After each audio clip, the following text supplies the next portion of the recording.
কিভাবে দেখছেন? দেখুন, যেটা দরকার, যেটা প্রয়োজন আছে সে জায়গায় বাজেটটা ঠিকঠাক দাঁড় করতে পারেনি। শুধু এখানে এখানে একটু দিয়ে চমক দেওয়ার চেষ্টা হচ্ছে, আর কিছুই না। নতুনত্ব কিছুই নাই। শুধুমাত্র যেভাবে নদী ক্ষয়ের ফলে মানুষ ক্ষতিগ্রস্ত হচ্ছে সেটার জন্য, এবং ঘাটার মাস্টার প্ল্যানের ব্যাপারে এটা হয়েছে। কিন্তু দুর্ভাগ্যের বিষয়, সরকারি কর্মচারীদের যেটা প্রাপ্য, তাদের হকের প্রাপ্য, সেটা তাদেরকে দেওয়া হচ্ছে না। মাত্র 4% দিয়েছে। আমরা বারবার বলছি, খেলা মেলা করে যখন হাজার হাজার কোটি টাকা বিভিন্ন জায়গায় খরচ হচ্ছে, সেখানে সরকারি কর্মচারীদেরকে কেন তাদের হকের দিয়ে বুঝিয়ে দেওয়া হচ্ছে না? এই সরকার, এখন যারা সরকারে আছে, 2011 সালের আগে তারা অপোজিশনে ছিল, তখন তারা বলেছিলেন কেন্দ্রীয় সমাহারে যে সরকার দিয়ে দিতে পারে না তাদের সরকারে থাকা অনুচিত, ছেড়ে দেওয়া দরকার। তাহলে আজকে কেন দিতে পারছে না?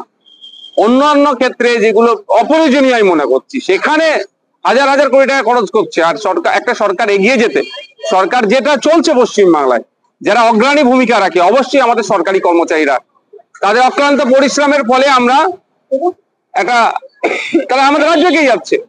কিন্তু দুর্ভাগ্যের বিষয়, তাদেরকে তাদের হকের পাইয়ে দেওয়া হচ্ছে না। আর বিভিন্ন ক্ষেত্রে যেগুলো এসেছে, বরাদ্দের পরিমাণ আপনি অনেক দেখবেন। মাইনরিটি ডেভেলপমেন্টের জন্য 5,600 কোটি টাকা, লাস্ট ইয়ারে ছিল 5,500 কোটি টাকা, তার আগের ফিনান্সিয়াল ইয়ারে ছিল আপনার প্রায় 5,000 কোটি টাকা। কিন্তু এন্ড অফ দ্য ইয়ার আপনি কি দেখবেন? 13, 14, 15, 16% খরচ হচ্ছে। লাভ কি হবে?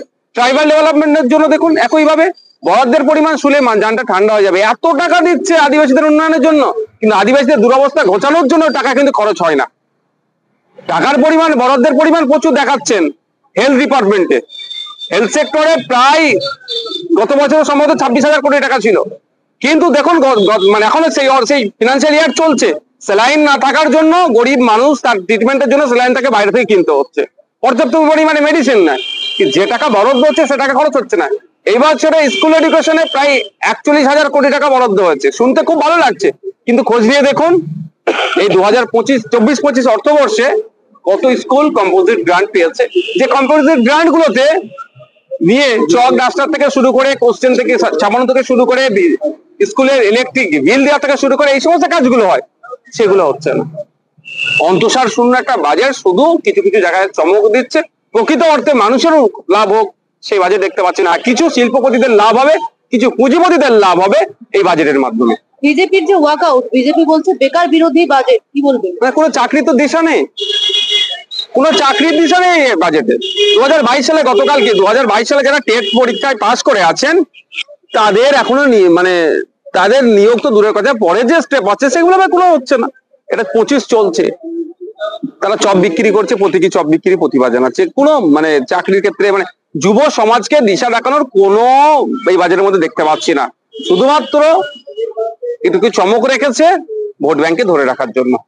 বাজেটে আগে লক্ষ্মী ভান্ডার নিয়ে অনেক কথা হচ্ছিল, এই বাজেটে কোনো কথা হয়নি। এখন তো ভোট নেই, এখন বাড়বে কি করে?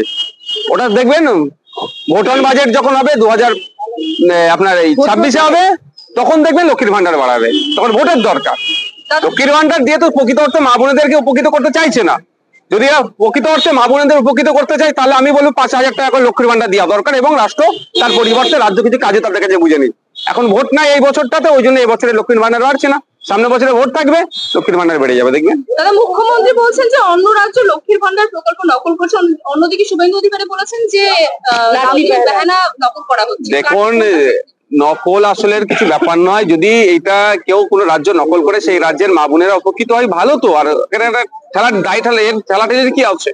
লাডলি বাহানা বলুন আর লক্ষ্মীর ভান্ডার বলুন, প্রকৃত অর্থে যদি আমাদের বাড়ির লক্ষ্মীগুলো, আমাদের বাড়ির সরস্বতী গুলো, আমাদের বাড়ির ফতেমা গুলো কি প্রোটেক্ট থাকছে, সেটা আমাদের প্রথম দেখতে হবে। লাডলি বাহানা বলছেন, বেটি পড়া বেটি বাঁচাও বলছেন, আর উত্তরপ্রদেশে দর্শন করে আগুন লাগিয়ে দিচ্ছে যে ওর পরিবারের লোকজন যারা আছে তারা গিয়ে কথা বলে তাদেরকে খুন করে দিচ্ছে। আর আমাদের রাজ্যে দেখুন, আমাদের বাড়ির মেয়ে তিলোত্তমাকে খুন করে কি করলো? তড়িঘড়ি তাকে দাও করে দিল। ফলে এই লক্ষ্মীর ভান্ডার, লাডলি বাহানা, বেটি পড়া বেটি বাঁচাও এই স্লোগান দিয়ে কিছু লাভ হবে না। মহিলাদের এম্পাওয়ার করতে গেলে মহিলাদেরকে স্বাধীনভাবে টাকার ব্যবস্থা করতে হবে। মহিলাদের দিকে যারা কুনজরে দেখবে, তাদের দলমত নির্বিশেষে তাদের বিরুদ্ধে কঠোর ব্যবস্থা নিতে হবে। আমাদের ভিডিও ভালো লাগলে লাইক এবং শেয়ার করুন। কমেন্ট সেকশনে গিয়ে জানান আপনাদের মতামত। আরও ভিডিও পেতে আমাদের চ্যানেল সাবস্ক্রাইব করুন এবং প্রতি মুহূর্তে খবরের আপডেট পেতে প্রেস করুন বেল আইকন।